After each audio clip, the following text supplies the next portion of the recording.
मेरी झोपड़ी के भाग आज खुल जाएंगे, राम आएंगे।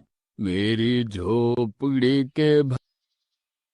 किसके पुत्र हो और यहाँ क्या कर रहे हो? मेरे माता पिता नहीं हैं। मैं गंगा के किनारे ही रहता हूँ। तो फिर मेरे साथ आश्रम में चलना। मैं आश्रम में अकेला रहता हूँ। तेरे साथ रहते हुए मुझे आनंद होगा। मैं आपके आश्रम आऊंगा, लेकिन मेरा शरीर देख लो बाबा जी। मतलब क्या कहना चाहता है तू? और तेरा नाम क्या है? मेरा नाम अड़ैया है। अढ़ैया? ऐसा नाम तो इस प्रदेश में नहीं पाया जाता। मैं इस उम्र में 2.5 किलो की बाटी अकेला खाता हूँ और साग भाजी दाल चावल लड्डू और बहुत सारा दूध भी पीता हूँ। इसी कारण लोग मुझे अड़ैया कहते हैं।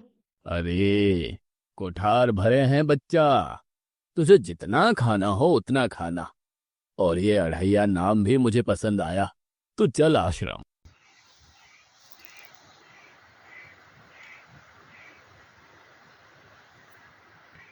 आप जो बोलोगे उतना काम करूँगा बाबा जी, पर खाने में कमी मत रखना। लेकिन 2.5 किलो की बाटी तो चाहिए ही मुझे, और खुराक ही बढ़े तो कह नहीं सकता। अरे भाई तू खाना जितना खाना हो उतना। तो चल, ये हमारा आश्रम है। यहाँ तुझे जितना खाना हो उतना खाना।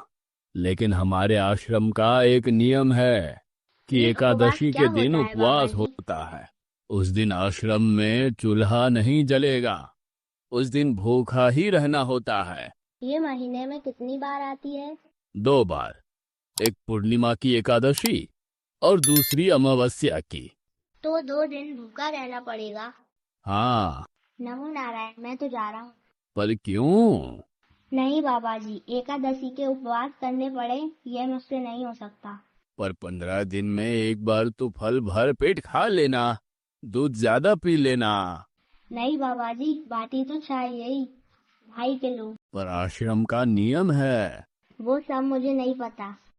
या तो नियम बदलो या तो मैं चला। हम्म। ठीक है। तू खाना। लेकिन आश्रम में चूल्हा नहीं जलेगा। ठीक है बाबा जी, मुझे रसोई बनाना आता है। तो फिर आटा सब्जी लेके आश्रम से दूर जंगल में जाके वहां रसोई बनाकर पा लेना। वैसे तू एकादशी करता तो मुझे आनंद होता। लेकिन तू समझता नहीं है। पर ठीक है, आश्रम में रसोई मत बनाना। ठीक है बाबा जी, एकादशी के दिन मुझे रसोई का सामान दे देना। मैं जंगल में जाके रसोई बना के पा लूंगा। कल एकादशी है। हाँ बाबा जी, आप मुझे रसोई का सामान देना, मैं बाहर जाके पा लूंगा और आप यहाँ एकादशी करना। पर बेटा, अभी भी कह रहा हूँ, आश्रम के नियम का उल्लंघन मत कर। बाबा जी, तो आप फिर मुझे जाने दो। ओ अढ़िया, हमारे आश्रम में ऐसा नियम है कि ठाकुर जी को भोग लगाकर ही पाया जाता है। तू एकादशी के दिन ये सब कर रहा है, उसमें मैं मना नहीं करता। पर ठाकुर जी को भोग लगाकर ही पाना। ठाकुर जी मतलब कौन? यार, ठाकुर जी मतलब भगवान ईश्वर। मतलब भोग लगाने पर वो रूबरू आएंगे, तो फिर ज्यादा सामान दो। तू मूर्ख, तुझे कैसे समझाऊं? भगवान नहीं आते, सिर्फ तुझे भावना करनी है। कैसी भावना? जब रसोई तैयार हो तब थाली के सामने बैठकर 2 हाथ जोड़कर ठाकुर जी को खाना खाने बुलाना। मेहरबानी करके इतना नियम पालन करना। ठीक है। ये लड़का ठीक है, लेकिन एकादशी की होती तो कितना अच्छा होता।